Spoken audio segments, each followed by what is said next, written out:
Apa kabar semuanya? Kembali lagi dengan sahabat literasi sejarah. Dalam tradisi Islam, berbagai makhluk mitos dan supranatural sering disebut dalam cerita rakyat dan teks-teks kuno sebagai bentuk simbolisme dan peringatan bagi manusia. Salah satu makhluk yang menarik perhatian dalam konteks budaya Arab dan mitologi Islam adalah Nisnas. Dalam beberapa kisah, bangsa Nisnas digambarkan sebagai makhluk berbentuk setengah manusia yang memiliki satu mata, satu tangan, dan satu kaki.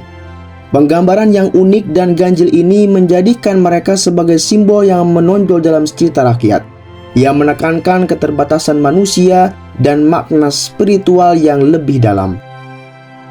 Dalam konteks Islam, makhluk-makhluk seperti jin, gul, dan nisnas seringkali dipandang sebagai peringatan atau pelajaran tentang sifat manusia yang lemah atau keterasingan dari keimanan. Karakteristik fisik mereka yang serba setengah menjadikan mereka simbol ketidaksempurnaan, yang dalam beberapa kisah mengisyaratkan pentingnya kesempurnaan spiritual dan kesadaran akan keterbatasan duniawi manusia. Maka, dengan demikian, mari kita bahas Nisnas ini secara detailnya. Cekidot.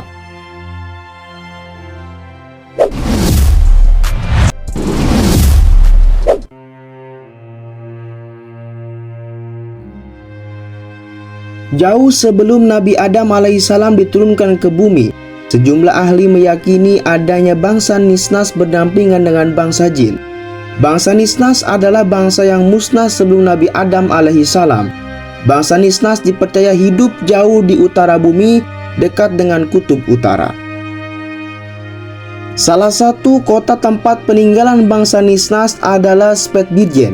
Di kota inilah banyak peninggalan dari bangsa yang telah musnah itu, misalnya lukisan manusia bersayap ataupun makhluk setengah hewan. Seperti dalam surat Al-Baqarah ayat 30 yang berbunyi, "Ingatlah ketika Tuhanmu berfirman kepada malaikat, Aku hendak menjadikan khalifah di bumi. Mereka berkata, apakah engkau hendak menjadikan orang yang merusak dan menumpahkan darah di sana? Sedangkan kami bertasbih memujimu dan menyucikan namamu." Dia berfirman, "Sesungguhnya aku mengetahui apa yang tidak kamu ketahui." Dari ayat tersebut kita bisa menyimpulkan bahwa sudah ada orang yang merusak dan menumpahkan darah di bumi sebelum Nabi Adam diturunkan. Dalam buku Para Penghuni Bumi Sebelum Manusia yang ditulis Mukti Ali, peneliti manuskrip kuno memberi jawaban mengenai siapa bangsa yang ada di bumi sebelum Nabi Adam alaihissalam. Buku tersebut bukan buku fiksi, namun juga tak dapat disebut sebagai buku ilmiah standar. Di dalamnya menceritakan kisah-kisah makhluk tak kasat mata, namun tanpa dilekati referensi yang memadai. Pada halaman 75, tertulis tentang makhluk yang menghuni bumi sebelum manusia. Hal itu sebagaimana digambarkan dalam surat Al-Hijr ayat 27 yang artinya, "Dan kami telah menciptakan jin sebelum Adam dari api yang sangat panas." Diperkuat dengan keterangan Ibnu Abbas yang berbunyi, setelah Allah menciptakan langit dan bumi dengan segala sifatnya, gunung-gunung telah ditancapkan, angin telah dilepaskan, di bumi telah ada binatang-binatang liar dan macam-macam burung. Maka buah-buahan mengering dan berjatuhan ke bumi, lalu di bumi tumbuh rumputan yang satu sama lain saling tumpah tindih. Pada saat itu, bumi mengadukan persoalan tersebut kepada Tuhannya. Atas pengaduan itu, Allah menciptakan umat yang beraneka ragam dan berlainan jenis yang diberi dengan nama jin. Dapat disimpulkan bahwa bangsa jin adalah penghuni bumi sebelum manusia.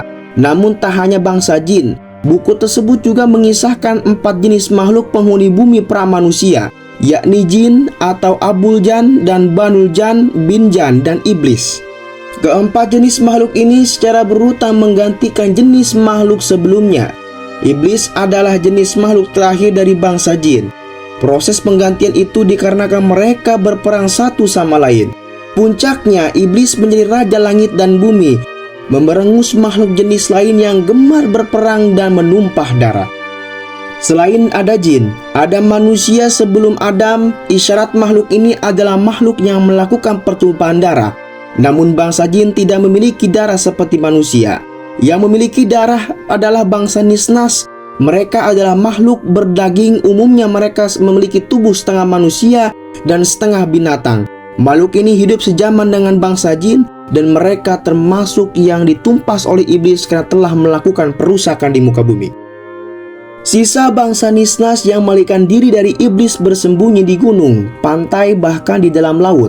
Kedua bangsa ini yaitu bangsa jin dan Nisnas yang memiliki kecerdasan yang tidak biasa dan memiliki jejak peradaban yang mencengangkan, hingga membuat peneliti tak ragu meneruskan penelitiannya. Bukti berupa ukiran di dinding gua maupun artefak terlampau sulit untuk dipikirkan secara logis. Contohnya, mengapa patung-patung seberat puluhan hingga ratusan ton bisa dibuat di Pulau Paskah yang secara teknologi dan hitung-hitungan sulit untuk dibayangkan. Dari jejak lukisan dan peninggalan artefak, para ilmuwan menyimpulkan bahwa makhluk itu hidup sebelum Nabi Adam. Tetapi mereka sudah mengembangkan teknologi yang canggih melampaui manusia masa kini. Salah satu bukti kecanggihan itu adanya piramida, juga penemuan kota bawah laut atau kota tenggelam dalam bumi yang membuktikan bahwa makhluk-makhluk itu sedemikian cerdasnya. Bedanya dengan manusia layaknya, ukuran otak bangsa Nisnas lebih kecil tapi tenaganya luar biasa besarnya. Ciri umum bangsa Nisnas adalah manusia setengah binatang atau binatang setengah manusia. Misalnya seperti manusia berkepala burung dari Mesir kuno, juga seperti di Indonesia terdapat ukiran manusia berkepala binatang. Disebutkan juga bangsa Nisnas yang membangun peradaban Atlantis yang telah lama didongengkan oleh Plato.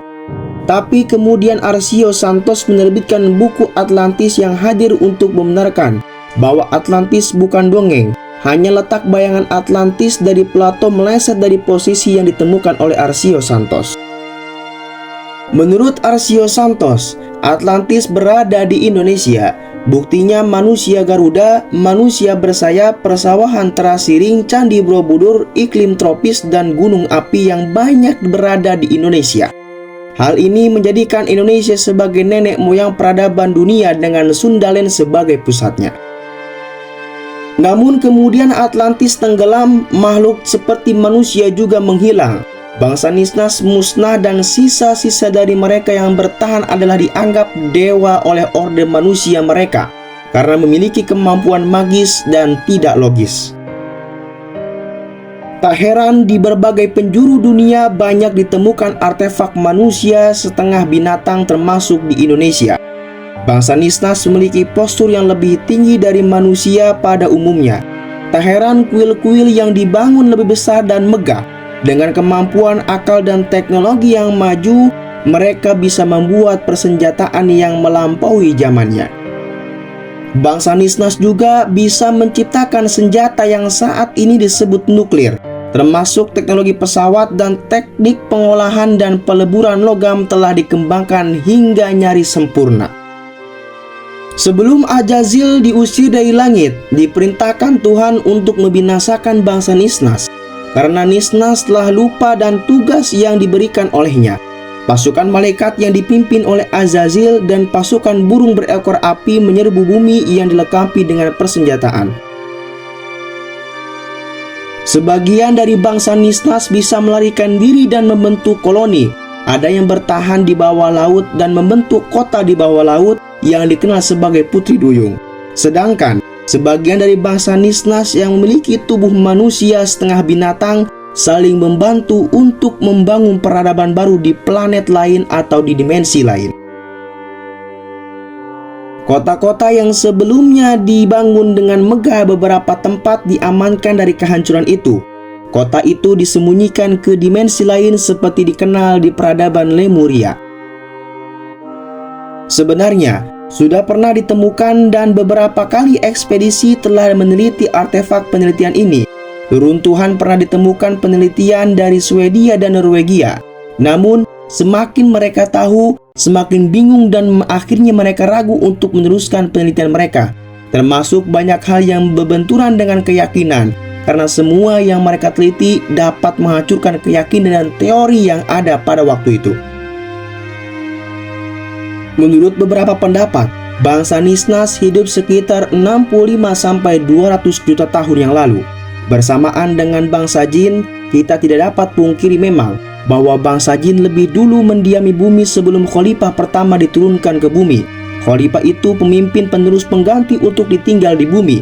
Kekhalifahan ini sudah berangsur 7 generasi menurut kitab Al-Quran, dan kita manusia anak cucu Adam adalah generasi ke-8 dan termasuk yang paling sempurna.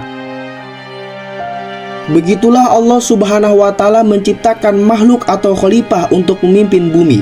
Sama seperti kita manusia, jika saat membuat sesuatu yang baru kita alami dalam hidup, maka untuk mencapai kesempurnaan ada tahapan dan batasannya masing-masing. Begitupun dengan Allah Subhanahu wa Ta'ala menciptakan khalifahan bumi pun seperti itu. Dengan 7 generasi diharapkan manusia sekarang sampai nanti di akhir zaman dapat menjadi yang sempurna dari ciptaan yang sebelumnya. Bangsa Nisnas memang belum sempurna, konon kehancuran mereka dikarenakan kesombongan mereka karena kemajuan teknologi dan kemakmuran duniawi bangsanya, hingga nafsu mereka membludak saling bunuh satu sama lain. Namun dengan tentara Allah Subhanahu wa Ta'ala ini bukan tidak mungkin mereka bangsa Nisnas sudah pasti kalah. Banyak dari bangsa Nisnas yang terbunuh punah, namun sedikit yang melarikan diri kabur dan membuat peradaban lagi. Setelah itu, bumi yang kita pijak ini dihapuskan semua oleh bangsa Nisnas, dan Allah Subhanahu wa Ta'ala menurunkan khalifah Nabi Adam alaihissalam sebagai penempat selanjutnya setelah bangsa Nisnas. Saya Mamang Dasim beserta staf jajaran didaksi pamit undur diri. Salam literasi.